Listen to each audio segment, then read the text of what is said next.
It's Gab and Juls with Robbo. Obviously, no Jules, but we had to have him on, Robbo. Of course. Understandably, because we watched, I'd say, 2 epic games from a neutral's perspective between Paris Saint-Germain and Bayern.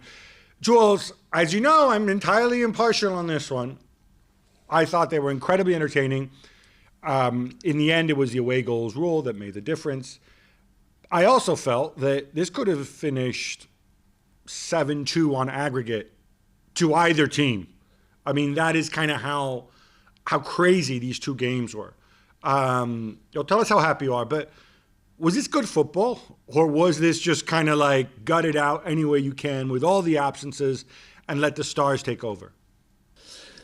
Well, so first of all, I thought it was great games, both games, despite the players missing, as you said, because the intensity was there, each team playing on their strength, tactically and individually as well, on, okay, this is how we're going to trap you or try to trap you, and this is how we're going to avoid your trap and try to trap you after you try to trap us. And I thought it was brilliant. You're right, it could have been far many more goals if Keylor Navas and Manuel Neuer had not been in goal, and instead we would have had you and Robo in goal, for example, or whoever else, to be fair, because I thought going forward that was so good. And of course, there were still mistakes made. I mean, Leroy Sané should have had a much better game in the second leg, and maybe things would have been different. But if Neymar scores all the chances he has in the second leg, it's all different. So we can all go back and look at it, and it could have been very different outcomes every single time. However, I thought in terms of technical level and tactical level and intensity, this was 2 of the best games we've seen this season. Rob, I want to get you on Neymar because I think there was a sense, right, that we've almost written his story for him. Cristiano, Messi, Neymar is the heir apparent.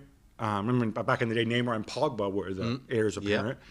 It hasn't quite worked out that way. Neymar still has, perhaps unfairly in some ways, he has the reputation of somebody who either because he gets hurt or whatever, he doesn't quite deliver. And yet, on the big stage, where it really mattered in these 2 games against one of the best teams in the competition, he was out of his skin. Yeah, well, I'm one of his worst critics. You are? One of his biggest critics. Just don't bring up diving and rolling around. No, but what I saw from him over the 2 games was somebody who was at his most effective. He's a brilliant player who can go past people with the ball at pace. He's got a change of pace. Can he drift past defenders? He can find a pass as well. He can score goals. That's when he's being effective. That's when he wants to be a top-class player. And I've seen it on many occasions where he's doing that. On other occasions, I see where he wants to showboat on the halfway line and intimidate the opposition. But sorry, you bring it down to wants, right? He's been doing this 10 years. He's had a ton of responsibility on him from a very young age and a ton of pressure. Is it really a question of wants? Does he have to be 100% physically fit? What is it really? I think it's mentally, what does he want to achieve? And I think at times he wants to show people how good he is and how skillful he is in the wrong areas. And I played under a coach called John Cartwright. He said, never play your best hand when you don't need it. Always play your best hand right at the end. And that's what Neymar did in the games against Bayern Munich. He was brilliant in the top third of the field. He didn't have to be brilliant just on the halfway line and intimidate somebody by standing on the ball and doing 15 step-overs. He was effective. I've seen it many, many times. I saw one of the best performances I saw him play was for Brazil against England at Wembley, where I thought, this is a magnificent player. And then I saw him the week after where he wanted to showboat again.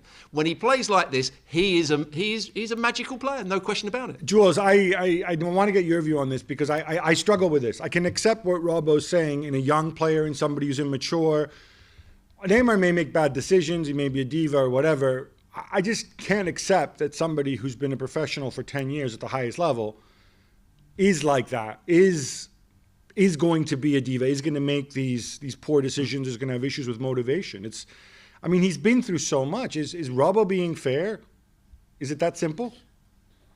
I think you both made a really good point. I just think that maybe the maturity has come a bit later for him because of all those responsibilities he had and that pressure since a very young age. Because when he was at Barcelona, he was looked after by other more experienced players, bigger players, of course, like Messi and Suarez. And maybe when he came to Paris, he realized that you have to be more consistent. You have to be more focused. You can't behave maybe the same way that he had done all his life. And that I think that took time.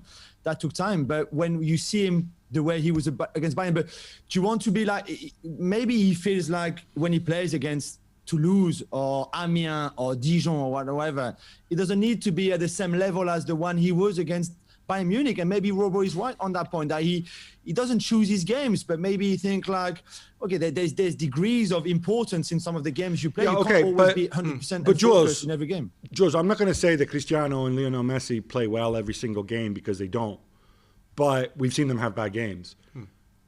But they, especially Cristiano, certainly, but in fact, both of them, both keep their level against bad opponents too. Like if Cristiano or Messi were playing against Amiens or whatever. Let me just cut in here, Gab. Do they just have more hunger? Are they mentally? I mean, I'll just cut in here, because Ronaldo, when he first went to Manchester United, had bad games where he made poor decisions, and he was a showboater. And then he realised after a period of time, I've got to be more effective. I can't waste my energy. So you're saying Neymar never went beyond that stage? He still has those days where, I've seen him, and when he frustrates me, when he stands on the ball and do 15 step-overs, go nowhere, and the defender just stands off of him, and he's trying to showboat, he's trying to intimidate the opponent, trying to show how clever he is. When he's just being effective, and he's doing the right things at the right time, and trying to be as good as he possibly can be, he's a great player. There's no question about it. Well, thank you very much for watching ESPN on YouTube. For more sports highlights and analysis, be sure to download the ESPN app. And for live streaming, premium content, and let's not forget as well, ESPN FC 7 days a week. Subscribe to ESPN Plus.